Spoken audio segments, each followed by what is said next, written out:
students, we are checking out some exceptional cases, some special situations. Case क्या है? Shift होगा demand curve में, यानी या तो डिमांड इंक्रीज होगी या डिक्रीज होगी, लेकिन स्पेसिफिक चीज क्या बताई कि एक बार हमने सप्लाई को परफेक्टली इलास्टिक मान लिया और एक बार हमने सप्लाई को परफेक्टली इनइलास्टिक मान लिया। तो लेट्स सी द चैप्टर।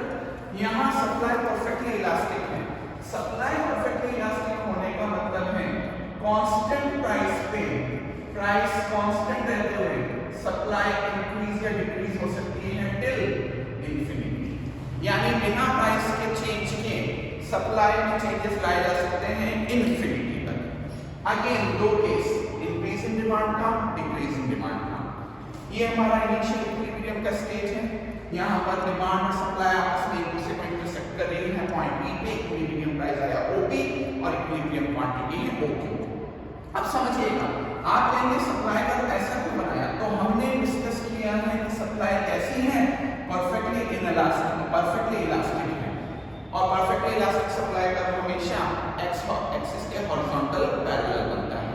अब इसका मतलब ये है कि सेम कांस्टेंट प्राइस पे सप्लाई इंफिनिटी तक बढ़ाई या घटाई जा सकती है। अब समझिएगा, हमारे हुआ इंक्रीज इन डिमांड का केस। इंक्रीज इन डिमांड हमेशा फॉरवर्ड शिफ्ट से शो होगा। तो इंक्रीज इन डिमांड हुआ फॉरवर्ड शिफ्ट से, यानी डी से T1।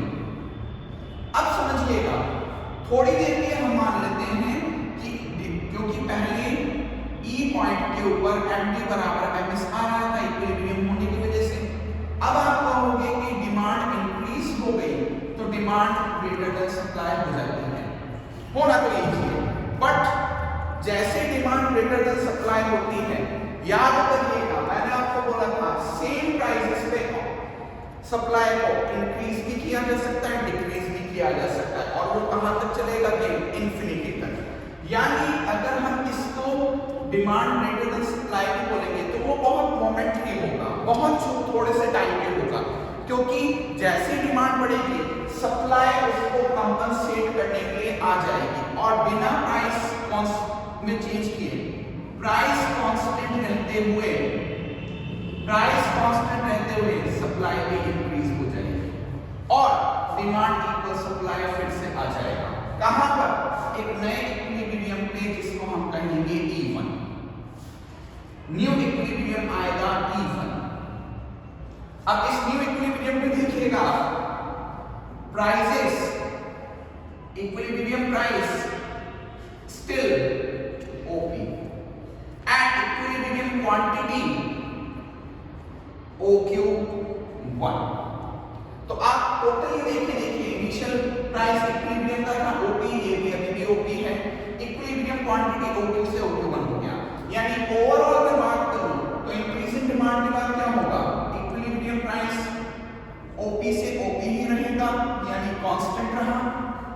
रिजल्ट में ऊपर लिख रहा हूं, और इक्विलिब्रियम क्वांटिटी OQ से OQ1 हो गया, दैट इज राइज कर गया।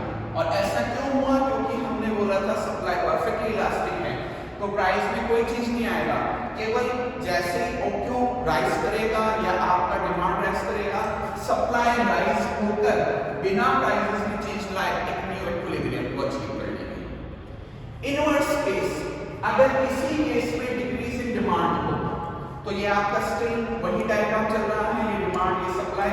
इनिशियल आपका जो इक्विलिब्रियम है वो E पॉइंट पे है, इस समय OQ क्वांटिटी डिमांड में है और डिमांड और सप्लाई में है और प्राइस OP है।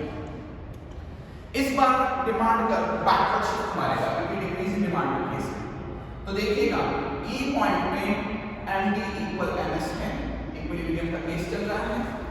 अब डिमांड बैकवर्ड शिफ्ट मारेगा, बैकवर्ड शिफ्ट होगा, मान लीजिए D1, demand curve shift back, इसका मतलब डिमांड गिरी, MD गिरा। थोड़ी देर के लिए हम मान लेते हैं कि MD और MS में MS बड़ा हो जाता है, यानी एक्सेस सप्लाई का केस बनता है। लेकिन अगेन वो मोमेंटरी होगा, क्यों? क्योंकि हमें बात कर रहे हैं तो हमने परफेक्टली इलास्टिक कर्व पे बोला था कि प्राइस कांस्टेंट होते हुए क्वांटिटी को बढ़ाया भी जा सकता है और घटाया भी जा सकता है, सप्लाई को घटाया भी जा सकता है, बढ़ाया भी जा सकता है और इनफिनिट तक ये गेम चलता है।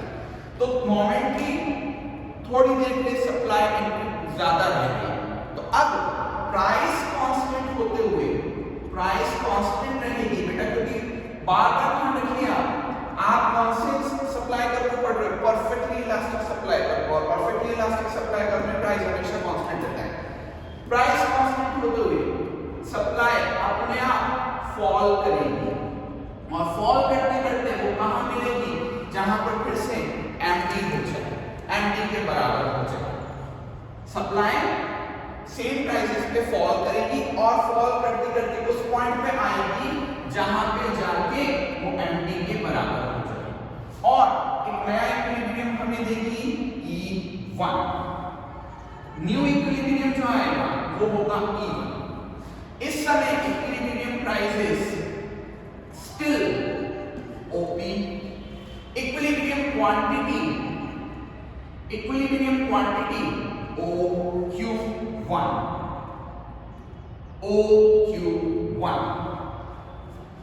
ओवरऑल अगर हम डिस्कस करें तो देखिएगा इक्विलिब्रियम प्राइसेस पहले भी OP थी, अभी भी OP है, कांस्टेंट।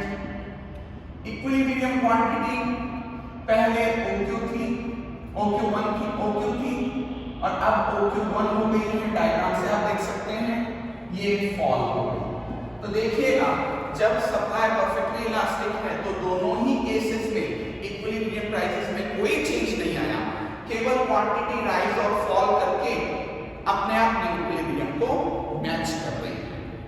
अब हम पढ़ रहे हैं दूसरा केस जहां पर सप्लाई परफेक्टली इनइलास्टिक है।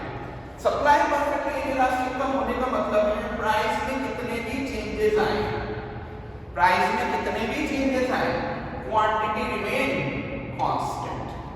तो अब आप यहां पे खुद दिमाग लगा सकते हैं, इस बार क्या हो जाएगा, इक्विलिब्रियम क्वांटिटी कांस्टेंट हो जाएगी और केवल प्राइस में चेंजेस आएंगे। देखिएगा कैसे। मैं यहां इंक्रीजिंग डिमांड का केस ले रहा हूं with A perfectly inelastic supply curve.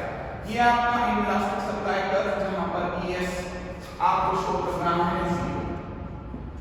Initial equilibrium है E पॉइंट पे, जिससे OP प्राइसेस आ रही हैं और इक्विलिब्रियम क्वांटिटी आ रही है OQ। अब अगेन सब डिमांड में फॉरवर्ड शिफ्ट हुआ, डिमांड फॉरवर्ड शिफ्ट करेगा।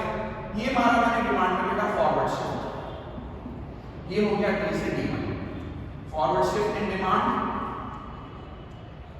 D to D1।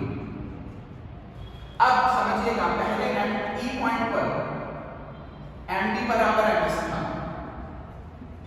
अब डिमांड शिफ्ट कर गया D1 पे, यानी डिमांड राइज हो गया, तो MD ग्रेटर देन MS होना चाहिए। मोमेंटली थोड़ी देर के लिए MD ग्रेटर देन MS हो गया, डिमांड इंक्रीज हो गया। डिमांड इंक्रीज होने की वजह से इक्विलिब्रियम प्राइसेस राइज करेंगे। आपको पता है बेटा इक्विलिब्रियम प्राइसेस राइज करेंगे। हमें एक नया इक्विलिब्रियम प्राइस मिला OP1, इक्विलिब्रियम प्राइस मिला OP1। लेकिन इस OP1 के बाद केवल होगा क्या, quantity remain constant, quantity remain constant. क्यों? क्योंकि हमने डिस्कस किया था कि हम कौन सा सप्लाई कर्व पढ़ रहे हैं, इनइलास्टिक, और इनइलास्टिक सप्लाई कर्व की खासियत है कि प्राइस कितना भी बढ़े या घटे क्वांटिटी में कोई चेंज नहीं आता। तो इनइलास्टिक सप्लाई कर्व की वजह से क्वांटिटी में कोई चेंज नहीं आएगा। New equilibrium quantity unchanged, new equilibrium E1, ये आया E1 पे न्यू इक्विलिब्रियम। अब आपको डायग्राम से चेक आउट कर लो, आपकी इक्विलिब्रियम प्राइस बढ़ के E1 हो गई लेकिन क्वांटिटी में कोई चेंज नहीं आया। क्यों? परफेक्टली इनइलास्टिक, और मैंने पहले बोला था क्वांटिटी कांस्टेंट बनी रहेगी। तो न्यू इक्विलिब्रियम E1 पे इक्विलिब्रियम प्राइस है OP1 और इक्विलिब्रियम क्वांटिटी है OQ। ओवरऑल इस केस को हम पढ़ें तो इक्विलिब्रियम प्राइस OP से OP1 हुई जो कि राइस को शो कर रही है, और इक्विलिब्रियम क्वांटिटी OQ कांस्टेंट रहेगी। यहां देख रहे हैं प्राइस कांस्टेंट रह थी, यहां प्राइस कांस्टेंट रहेंगे, क्वांटिटी में चेंज आ रहा है। इस बार क्वांटिटी कांस्टेंट रह जाएगी और प्राइस में चेंजेस आ जाएंगे। चलिए जल्दी से इसको फिनिश कर लेते हैं। ये मेरा OXY, ये OQ, इनिशियल प्राइस चल रहा है OP। अगेन इस बार डिक्रीज इन डिमांड का केस है, डिक्रीज इन डिमांड के केस में बैकवर्ड शिफ्ट होगा बेटा D से D1, ठीक है। बैकवर्ड शिफ्ट हुआ इन डिमांड D से D1। पहले E पॉइंट में D और S बराबर आ रहा था, अब डिमांड गिर गई, फॉल हो गई, एक्सेस डिमांड का केस, एक्सेस सप्लाई का केस बना। लेकिन वो एक्सेस सप्लाई का केस क्या करेगा, प्राइस को क्या कराएगा, फॉल कराएगा बेटा, प्राइस फॉल करेगी। ये देखिए पहले इक्विलिब्रियम आ रहा था इस जगह E पे, नया इक्विलिब्रियम हुआ E1 पे, और प्राइस फॉल करेगी, ये प्राइस फॉल हो गई। अब प्राइस फॉल होने के बावजूद आप देखोगे क्वांटिटी में बेटा कोई चेंज नहीं आ रहा। अगेन क्यों, क्योंकि हम इनइलास्टिक सप्लाई करके बात कर रहे हैं, प्राइस में कितने भी चेंजेस हो क्वांटिटी में कोई चेंज नहीं आएगा। तो न्यू इक्विलिब्रियम E1, इस समय इक्विलिब्रियम प्राइस होगा बेटा OP1 और equilibrium quantity still OQ। Overall इसकी समरी में लिखूं तो इक्विलिब्रियम प्राइस OP से OP1 हुआ जो कि फॉल हुआ है, जबकि इक्विलिब्रियम क्वांटिटी OQ थी, अभी भी OQ ही है, कांस्टेंट है। तो चारों केसेस को एक बार शॉर्ट में मैं बता देता हूं। इन दोनों केसेस में क्योंकि परफेक्टली इलास्टिक सप्लाई की बात हो रही है तो प्राइस कांस्टेंट रहेगा, केवल क्वांटिटी में चेंजेस आएंगे। प्राइस कांस्टेंट रहेगा, केवल क्वांटिटी में चेंज आएंगे। जबकि इधर वाले दोनों केसेस में आपके इनइलास्टिक सप्लाई की बात हो रही है। इनइलास्टिक सप्लाई होने का मतलब है प्राइस कितना भी चेंज हो क्वांटिटी में कोई चेंज नहीं आएगा। So this is demand shifts complete. इसके बाद हम सप्लाई शिफ्ट्स के बारे में डिस्कशन करने जा रहे हैं।